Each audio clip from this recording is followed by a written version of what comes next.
ساحل پر ٹوٹی پھوٹی کشتیاں پانی کے باہر پڑی ہوئی تھیں۔ ہمیں ان کے قریب سے گزرنا تھا۔ قزاق آگے تھے۔ ایک آدمی آیا، اس نے میرا بازو پکڑا اور عربی میں کہا، جھک جا، ادھر آ۔ میں نے اپنے ساتھی کا بازو پکڑ لیا۔ اس طرح ہم دونوں جھک کر ٹوٹی ہوئی ایک بڑی کشتی کی اوٹ میں ہو گئے۔ اس عرب نے ہم دونوں کو 2 کشتیوں کے درمیان بٹھا کر چھپا لیا۔ وہ بہت بوڑھا تو نہیں تھا، لیکن جوانی سے دور آگے نکل گیا تھا۔ قزاق تمام قیدیوں کو ہانکتے ہوئے دور نکل گئے تو اس عرب نے کہا، میرا نام بلال بن عثمان ہے۔ میں نے جوانی میں اپنے آپ کو عرب سے جلا وطن کیا تھا۔ خلافت نے مجھے باغی قرار دے دیا تھا۔ میں دیبل میں نہیں ہوتا، یہاں سے بہت دور راجہ داہر کے محل میں ہوتا ہوں۔ میں اس کی رانی کا محافظ ہوں۔ وہ آج کل سمندر کی سیر کے لیے یہاں آئی ہوئی ہے۔ میں نے دیکھا کہ یہ تو میرے وطن کے مسافر ہیں جنہیں قزاق پکڑ کر لا رہے ہیں۔ میں ادھر آ گیا۔ میں زیادہ دیر یہاں رک نہیں سکتا۔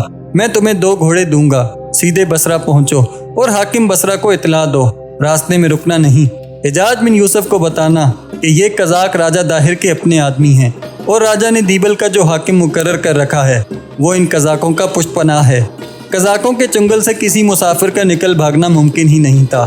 اتفاق کی بات تھی کہ مائی رانی سمندر کی سیر کے لیے دیبل آئی ہوئی تھی اور بلال بن عثمان اس کے ساتھ تھا۔ بلال نے کسی طرح 2 گھوڑوں کا انتظام کر دیا اور شام کے بعد دونوں کو دیبل سے نکال دیا۔ میرے ساتھی کا گھوڑا راستے میں پیاس اور تھکن سے گر پڑا۔ اس سوار نے حجاج بن یوسف کو بتایا۔ میرا ساتھی گھوڑے کے نیچے آ گیا۔ میں نے رک کر دیکھا، گھوڑا تڑپ تڑپ کر مر گیا اور میرا ساتھی اس کے نیچے کچلا گیا۔ میں نے پھر گھوڑے کو ایڑ لگا دی۔ بہت آگے آ کر اپنی ایک چوکی دیکھی، وہاں سے گھوڑا بدلا، پھر ایک چوکی سے یہ گھوڑا بدلا۔ میں پانی کا گھونٹ پینے کے لیے بھی نہیں رکا۔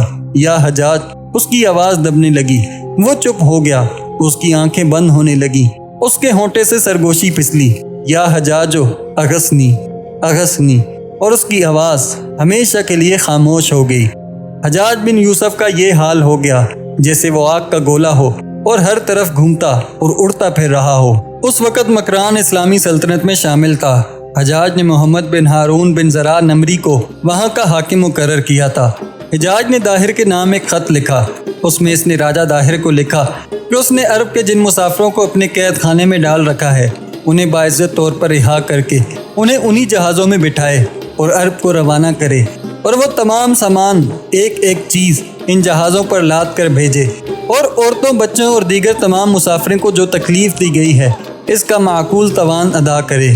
حجاج نے خلیفہ کی مہر لگوانے کی بجائے اس خط پر اپنے دستخط کیے اور خط براہ راست راجہ داہر کو بھیجنے کی بجائے قاصد کے ہاتھ مکران کے حاکم محمد بن ہارون کو اس تحریری حکم کے ساتھ بھیجا کہ وہ اپنے ایک اعلیٰ افسر کو اس قاصد کے ساتھ داہر کے پاس بھیجے۔ حجاج نے محمد بن ہارون کو یہ بھی لکھا کہ سندھ کے راجہ سے قیدیوں کی رہائی کی درخواست نہیں کرنی، بلکہ اسے کہنا ہے کہ اس کے لیے یہی بہتر ہے کہ وہ ہمارے مسافروں کو رہا کر دے، تمام مال و انبار، جانور اور حبشی غلام واپس کر دے۔ حجاج نے محمد بن ہارون کو یہ بھی لکھا کہ اپنے جاسوس سندھ میں داخل کر دے اور جو جاسوس پہلے ہی وہاں موجود ہیں انہیں اور تیز کر دے۔ حجاج بن یوسف راجہ داہر پر بجلی بن کر گرنے کے لیے بہانہ ڈھونڈ رہا تھا۔ آخر اسے ایسا جواز مل گیا کہ وہ انتقام کا شعلہ بن گیا۔ اس کا چین اور سکون اور اس کی نیند اڑ گئی۔ راجہ داہر کے جواب کا انتظار کیے بغیر اس نے سندھ پر حملے کا منصوبہ بنانا شروع کر دیا۔ راجہ داہر کا جواب آ گیا۔ قاصد نے حجاج بن یوسف کو بتایا کہ وہ مکران کے حاکم محمد بن ہارون کے ایک اعلیٰ افسر کے ساتھ سندھ کی راج دہانی برہمن آباد گیا۔ راجہ داہر وہاں تھا۔ اسے حجاج کا تحریری پیغام دیا گیا جو عربی جاننے والے ایک آدمی نے پڑھ کر داہر کو اس کی زبان میں سنایا۔ داہر کا رد عمل کچھ بھی نہ تھا، جیسے وہ اپنی رعایا میں سے کسی نادار آدمی کی عرض سن رہا ہو۔ محمد بن ہارون کے ایلچی کو داہر نے اس کے رتبے کے مطابق عزت بھی نہ دی۔ اس کے رویے میں بے رخی تھی۔ اس نے مختصر سا جواب دیا کہ جہازوں کو بحری قزاقوں نے لوٹا ہے اور سندھ کا حکم اور قانون ان پر نہیں چلتا۔ مشہور معروف مورخ محمد قاسم فرشتہ نے یہ واقعہ تفصیل سے لکھا ہے۔ حجاج کے خط کا جواب جو داہر نے دیا تھا وہ بھی فرشتہ نے لکھا ہے۔ فرشتہ لکھتا ہے کہ حجاج کا خط محمد بن ہارون کا خاص ایلچی لے کر داہر کے پاس گیا اور داہر نے یہ جواب دیا کہ جس قوم نے جہازوں کو لوٹا اور مسافروں کو قید میں رکھ لیا ہے وہ شوکت اور قوت رکھنے والی قوم ہے، اور سوچا بھی نہیں جا سکتا کہ تم اس قوم سے اپنا مال اور قیدی واپس لے لو گے۔ فرشتہ لکھتا ہے کہ راجہ داہر کے ان الفاظ کا دراصل مطلب یہ تھا کہ تمہارے جہازوں کو ہم نے لوٹا ہے اور تم ہمارا کچھ نہیں بگاڑ سکتے۔ حجاج بن یوسف نے خلیفہ ولید بن عبد الملک کو ابھی تک اس حادثے سے بے خبر رکھا ہوا تھا۔ جب داہر کا جواب آ گیا تو حجاج نے خلیفہ کے نام بڑا لمبا پیغام لکھا اور داہر کا جواب بھی اس میں شامل کیا۔ اس نے خط میں پورا واقعہ لکھا تھا۔ آخر میں اس نے لکھا کہ اسے سندھ پر حملے کی اجازت دی جائے۔ ایوان خلافت سے جواب آیا کہ حملہ نہ کیا جائے۔ خلیفہ ولید نے کوئی وجہ نہ لکھی کہ حملہ کیوں نہ کیا جائے۔ حجاج اس جواب سے جل اٹھا۔ اس نے خلیفہ کو ایک اور خط لکھا جس میں اس نے خلیفہ کی غیرت اور اس کے وقار کو بیدار کرنے کی کوشش کی۔ اس نے یہ بھی لکھا کہ ان جہازوں میں جو عورتیں آ رہی تھیں ان میں بیشتر عمرہ کرنے غالباً حج کے لیے آ رہی تھیں اور اب وہ ایک ہندو راجہ کی قید میں ہیں۔ امیر المومنین، حجاج نے آخر میں لکھا، معلوم ہوتا ہے آپ یہ سوچ کر حملے کی اجازت نہیں دے رہے کہ اتنی دور محاذ کھولنے پر بہت خرچ اٹھے گا۔ میں امیر المومنین سے وعدہ کرتا ہوں کہ اس حملے اور اس کے بعد کی جنگ پر جو خرچ آئے گا میں اگر زیادہ نہیں تو اس سے دگنی رقم خزانے میں جمع کراؤں گا۔ خلیفہ نے حملے کی اجازت دے دی۔ حجاج نے اسی وقت فوج کے ان دستوں کو جنہیں اس نے پہلے ہی سندھ کی طرف کوچ کرنے کے لیے تیاری کا حکم دے رکھا تھا، کوچ کا حکم دے دیا۔ اس فوج کا سالار عبداللہ بن نہان تھا۔ کوچ بہت ہی تیز تھا۔ دیکھتے ہی دیکھتے عبداللہ بن نہان دیبل پہنچ گیا۔ حجاج سے ایک بھول ہو گئی تھی۔ اسے جاسوسوں نے راجہ داہر کی جنگی طاقت کی صحیح رپورٹیں دی تھیں، مگر اس نے داہر کی فوج کی لڑنے کی اہلیت کا صحیح اندازہ نہ کیا۔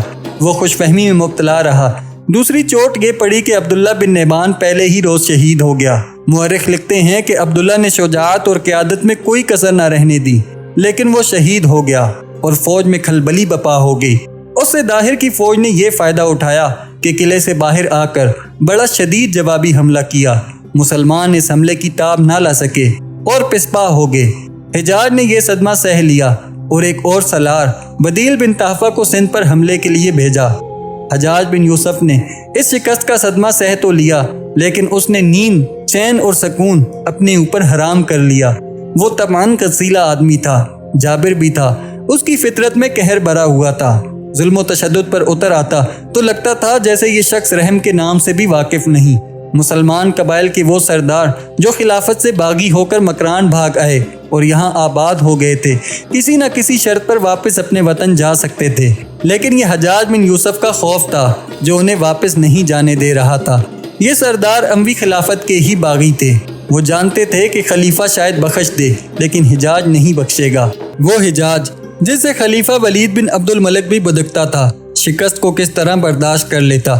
اسے جب اطلاع ملی کہ اس کا بھیجا ہوا سالار عبداللہ بن نہان شہید ہو گیا ہے اور فوج بری طرح پسپا ہوئی ہے، تو اس نے ایک اور سالار بدیل بن طہفہ کو بلایا اور اسے سندھ پر حملے کا حکم دیا۔ اور تم نے بھی میدان میں پیٹھ دکھائی تو ان باغی سرداروں کے پاس چلے جانا جو مکران میں زندگی کے باقی دن پورے کر رہے ہیں۔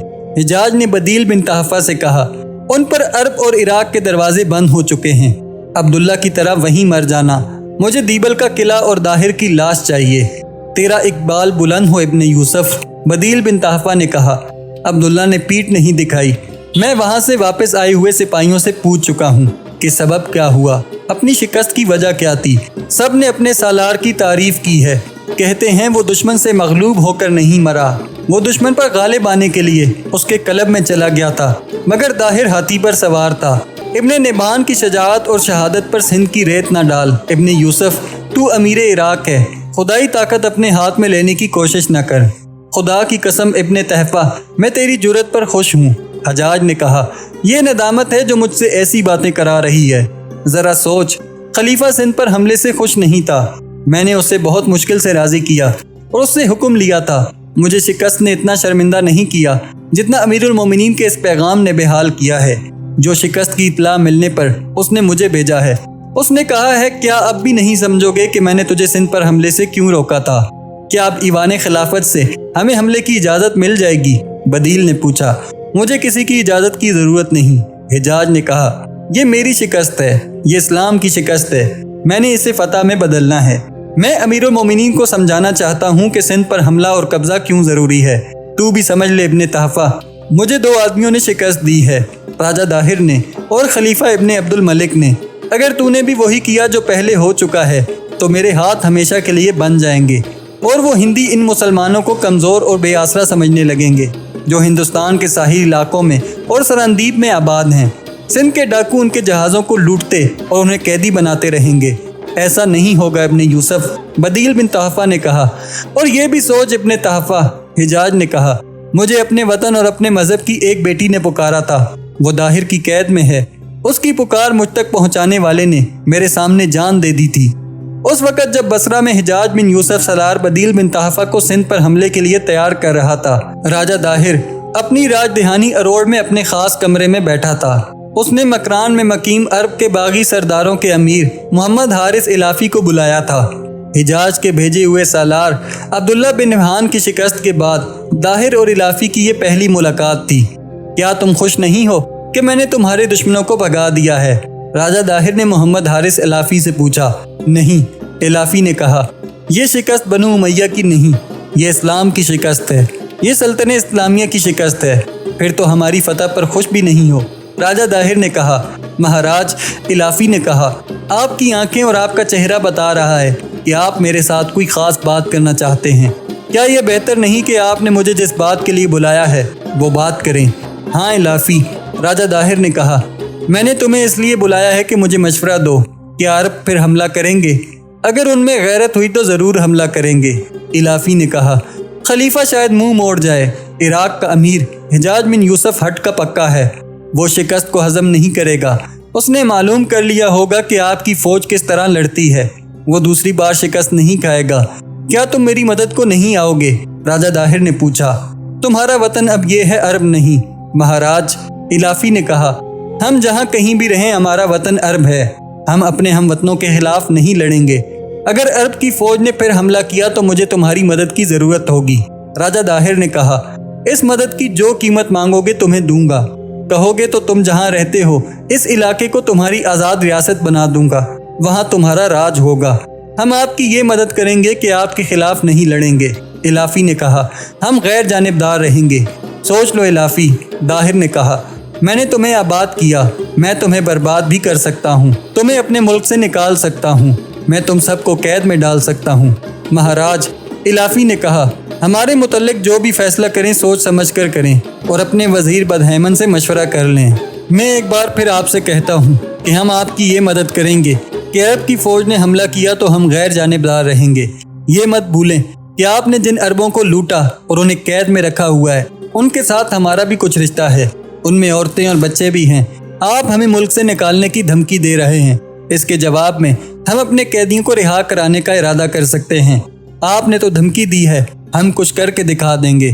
میں تم لوگوں کو کس طرح یقین دلاؤں کہ میں کچھ نہیں جانتا یہ قیدی کہاں ہیں؟